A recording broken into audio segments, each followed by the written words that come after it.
कहीं भी चले जाओ आप, आपका परिवर्तन आपसे का दान।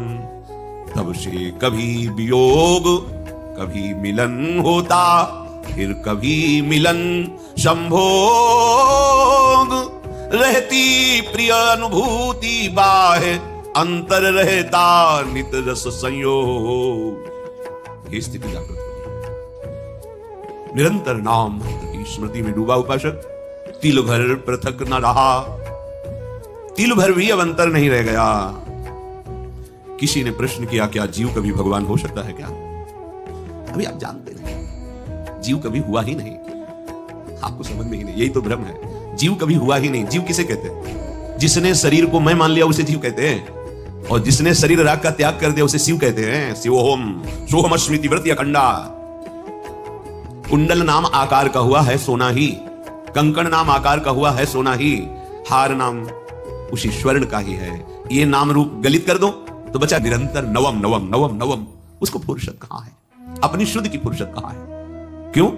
मिले नेत्र नेत्रों में जाकर, श्रवण मिले श्रवणों में सत्य, मिली अन्य सारी इंद्री, प्रिय के इंद्री समूह में नित्य।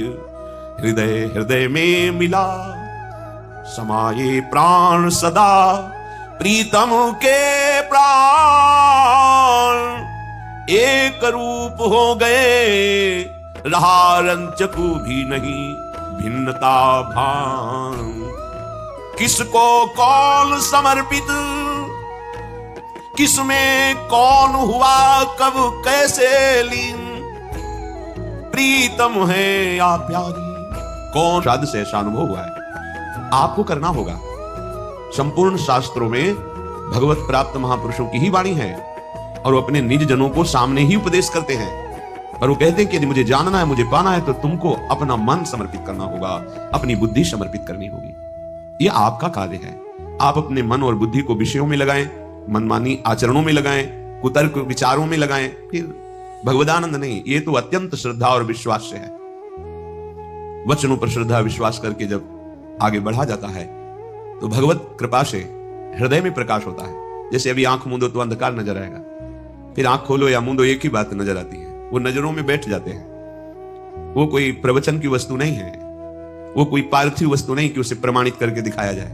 तो अनुभव गम में भजे ही जय संता।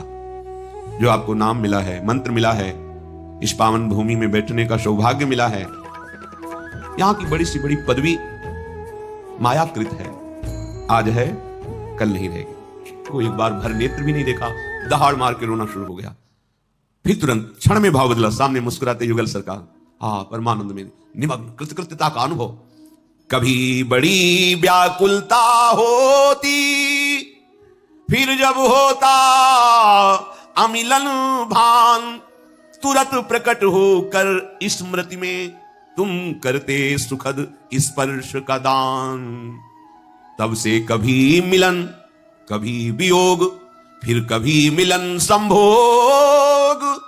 रहती प्रिय अनुभूति बाह्य, अंतर रहता नित रस संयोग। ये स्थिति कभी स्मृति में छाए हुए है, अंदर ही अंदर बात हो रही है, आलिंगन हो रहा है, रस में डूबा हुआ है। ये मम भक्ति युक्तो भुवनम पुनात, सतरति सतरति सा लोकांतार्यति। सांसारिक बुद्धि कल्पना भी नहीं कर सकती उस रस की। बस एक त्रिगुण की धरा में ही सारी बातें होती हैं। ये त्रिगुणातीत रस है, ये द्वंद्वातीत चार शून्य हृदय। ये बहुत बार आपसे कहा है, उपासक यदि जल्दी लाभ लेना चाहता है तो दूसरों की बातों को सुनना बंद करे। हम जो सुनते हैं, जो देखते हैं, जो बोलते हैं, तीन का साधना में बहुत बड़ा प्रभाव पड़ता है। ध्यान दीजिए, आप जो बोलते हैं, आप जो देखते हैं, आप जो सुनते हैं, वही आपका प्रधान चिंतन बनता है, और चिंतन जो करते हैं वैसी आपकी स्थिति होती है। इसलिए रसना कटो जो अनरटो, निरखि अनफुटो नयन, और श्रवण फुटो जो अनसुनो। श्री राधा जी तीन के लिए का, तीन का बड़ा प्रभाव होता है, और हम इन तीन पर ध्यान नहीं देते। जो मन आया वो बोलते गए, धर्म का ज्ञान नहीं, शास्त्र स्वाध्याय नहीं किया। किसी भी बड़े महापुरुष पर टिप्पणी करने में हमें कोई भय नहीं लगता। वाणी से ऐसे अपराध बन जाते हैं कि आगे उठने की गुंजाइश क्या, गिरते ही चले जाओगे। दृष्टि इतनी पार्थिव हो चुकी है, केवल